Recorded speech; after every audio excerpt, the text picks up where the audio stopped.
I began my career as an architect working primarily on the documentation of new buildings in various architectural firms, which is what a lot of architecture graduates do. But the course had provided my first brush with history through David Saunders' lectures and projects around Carlton and at Malden, and Bannister Fletcher's History of Architecture. And I wanted to see the buildings in that book. I married a journalist and worked first in Melbourne for a year and then for 2 years in London, which gave plenty of opportunities to travel. It wasn't until we returned to Melbourne in 1971 and I joined Mockridge, Staley and Mitchell that I worked on historic buildings. It was with George Mitchell, who was their old buildings expert. The 1970s was an exciting time heritage-wise in Melbourne. The Historic Buildings Act was passed in 1974. Inner suburbs residents groups formed to protect their historic areas. The Collins Street Defence movement got underway and trade union bans were placed on some buildings in Collins Street. John Mockridge was concerned to design new buildings that fitted with their neighbours.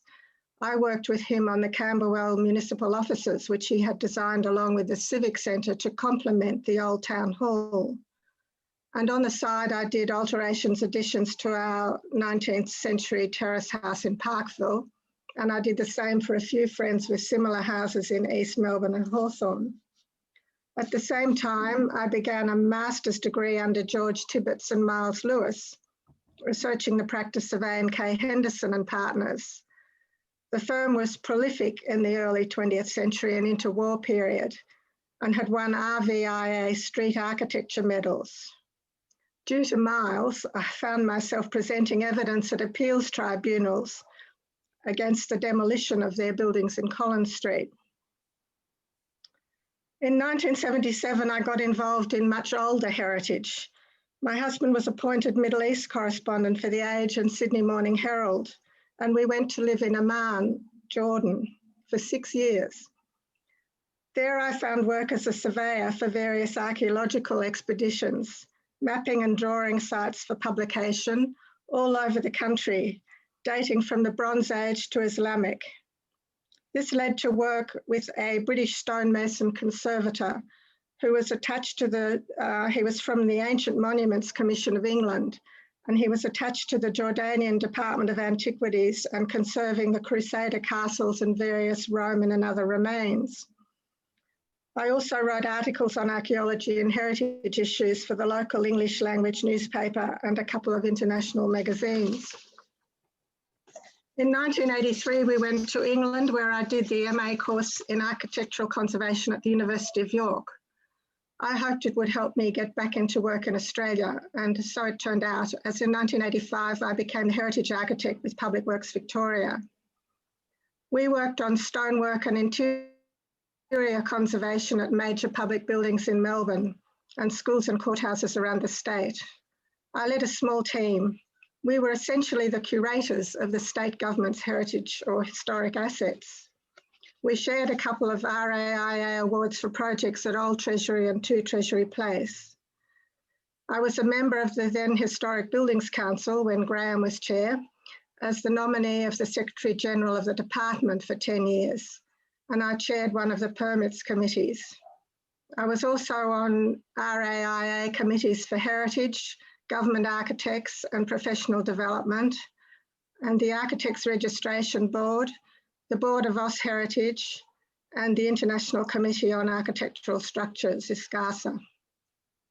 During the 1990s, the PWD was gradually privatised and changed its name several times.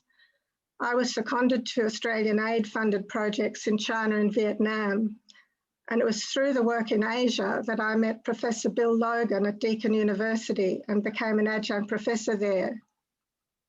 Deakin hosted the UNESCO International Forum, Universities and Heritage at the end of 1998, which was the year that PWD was finally sold. I moved to Heritage Victoria, but first I spent 2 years at Deakin with Bill, setting up the courses in cultural heritage and participating in research projects. In fact, we started teaching in 2000. My involvement with UNESCO continued with the Asia Pacific Heritage Conservation Awards while I was at Heritage Victoria as an Assistant Director, developing strategy and funding programs and teaching 2 units at Deakin. In 2005, I moved on to work as a heritage consultant, mainly for the ICOMOS World Heritage Unit. So I think the major change in the heritage sector over the course of my career was the broadening of the concept of cultural heritage to include intangible heritage and cultural landscapes.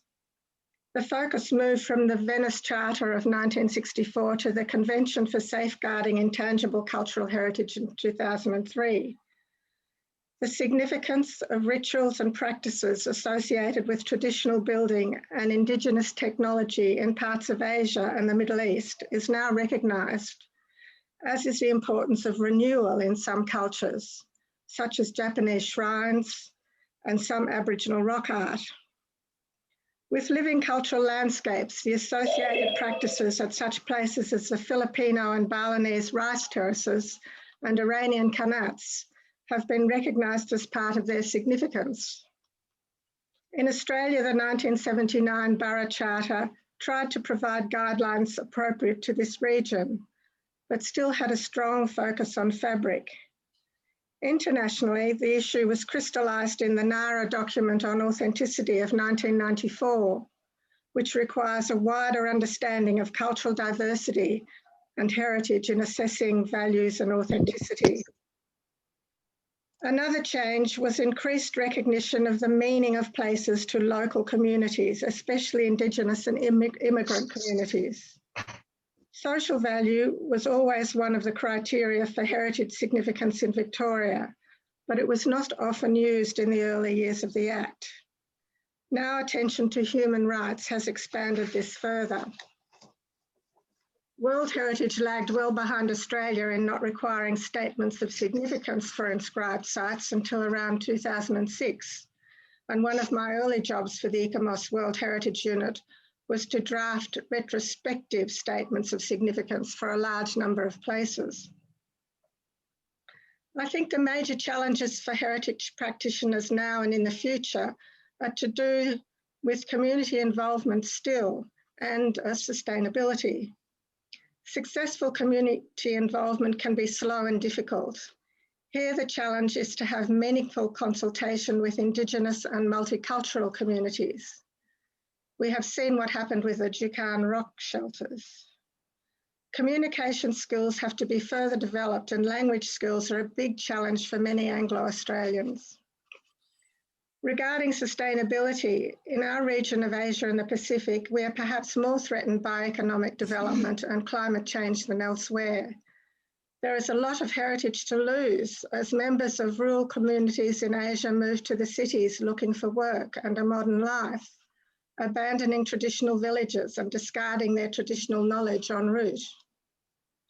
Similarly, rising sea levels and increasing natural disasters are pushing Pacific Island communities away from their traditional settlements and ways of life.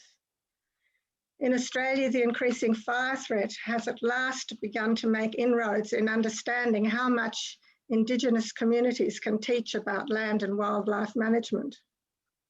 Most importantly, the pandemic and possibility of more as the planet warms have begun to make us consider whether exponential economic growth is the right objective for the future.